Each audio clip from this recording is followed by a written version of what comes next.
याद रखिए कैसे लाखों किसान साल भर सड़कों पर अपने हक के लिए लड़ते रहे। तानाशाह ने किसानों पर कभी लाठियां चलवाई तो कभी गोलियों से भून डाला तो कभी गाड़ी तले रौंद दिया। 700 से ज्यादा किसानों की शहादत हो गई। गांव से सरकारी नौकरी का वादा कर सरकार में आए, फिर पकौड़ी तलने को रोजगार बताने लगे। पेपर लीक और अग्निवीर जैसे योजना थोप कर आपके बच्चों के भविष्य को बर्बाद कर। मणिपुर में महिलाओं को निर्वस्त्र करके घुमाया गया, तब मोदी जी खामोश रहे। जीत कर आई महिला पहलवानों के साथ लपक कर फोटो खिंचवाने वाले मोदी जी जब उन्हीं बेटियों को दिल्ली की सड़कों पर घसीटा गया तो नजर नहीं आया। 10 सालों में जिसने भी मोदी सरकार से अपने हक की मांग की, सवाल किया या विरोध किया, उसे पुलिस से पिटवाया और जेल में बंद कर दिया। फिर एक बार चुनाव होने जा रहे हैं। एक बार फिर पूरा भाजपा तंत्र आपको झूठे वादों में फंसाने में जुट गया है। नए भारत और विकास की कहानी सुनाकर आपको गुमराह किया जा रहा है। बेतहाशा पोस्टर्स के पीछे अपना पाप छुपाया जा रहा है। बकवास प्रचार दिखाकर असल मुद्दों से आपको भटकाया जा रहा है।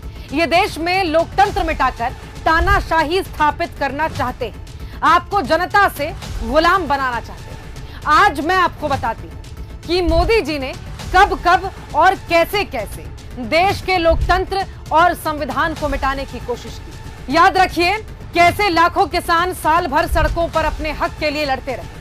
तानाशाह ने किसानों पर कभी लाठियां चलवाई तो कभी गोलियों से भून डाला तो कभी गाड़ी तले रौंद दिया। 700 से ज्यादा किसानों की शहादत हो गई। युवाओं से सरकारी नौकरी का वादा कर सरकार में आए, फिर पकौड़ी तलने को रोजगार बताने लगे। पेपर लीक और अग्निवीर जैसे योजना थोप कर आपके बच्चों के भविष्य को बर्बाद कर दिया। हिंदू मुस्लिम मंदिर मस्जिद कर उन्हें नफरत से भर दिया।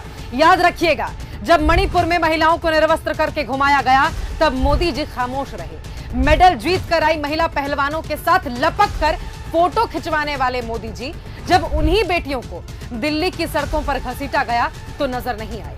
कठुआ उत्तराखंड से लेकर हाथरस तक आपके मोदी जी दोषियों के साथ खड़े नजर आए। यहां तक कि जब उनके अपने संसदीय क्षेत्र में भाजपा के गुंडों ने एक छात्रा के साथ दुष्कर्म किया, तब भी वो खामोश रहे। इसी मोदी काल में भारत के इतिहास में पहली बार सुप्रीम कोर्ट के जज प्रेस कॉन्फ्रेंस करने पर मजबूर हो गए। इन 10 सालों में जिसने भी मोदी सरकार से अपने हक की मांग की, सवाल किया या विरोध किया, उसे पुलिस से पिटवाया और जेल में बंद कर दिया। देश की सारी संपत्ति, सारा खजाना अपने अमीर दोस्तों में बांट दिया। और जब संसद में राहुल गांधी ने इस पर सवाल किया तो उन्हें संसद से बाहर कर दिया, उनका घर छीन लिया। मोदी जी ने देश की सभी जांच एजेंसियों को अपने राजनीतिक फायदे के लिए इस्तेमाल किया। विपक्षी नेताओं के घर छापे पड़वाए और उन्हें जबरन जेल भिजवाया। याद रखिएगा आज भी झारखंड के मुख्यमंत्री हेमंत सोरेन और दिल्ली के मुख्यमंत्री अरविंद केजरीवाल जेल में हैं। यही नहीं, चुनाव से पहले इनकम टैक्स का इस्तेमाल कर कांग्रेस के सभी खाते फ्रीज करवाए, लेकिन खुद दुनिया का सबसे बड़ा स्कैम कर इलेक्टोरल बॉन्ड के नाम पर देश को चूना लगाते रहे और देश की मीडिया को इतना पंगु बना दिया कि वो सरकार के सामने न खड़ी हो सके, न सवाल करने की हिम्मत कर सके। आज देश में तानाशाही अपने चरम पर है और अगर फिर एक बार भाजपा की सरकार देश में आई और मोदी जी प्रधानमंत्री बने तो इनका अगला शिकार आप, आपका परिवार और आपके बच्चे भी हो सकते हैं। आपके पास लोकतंत्र बचाने का ये आखिरी मौका है। आपके पास संविधान बचाने का ये आखिरी मौका है। अपनी आजादी बचाए रखने का ये आखिरी मौका है।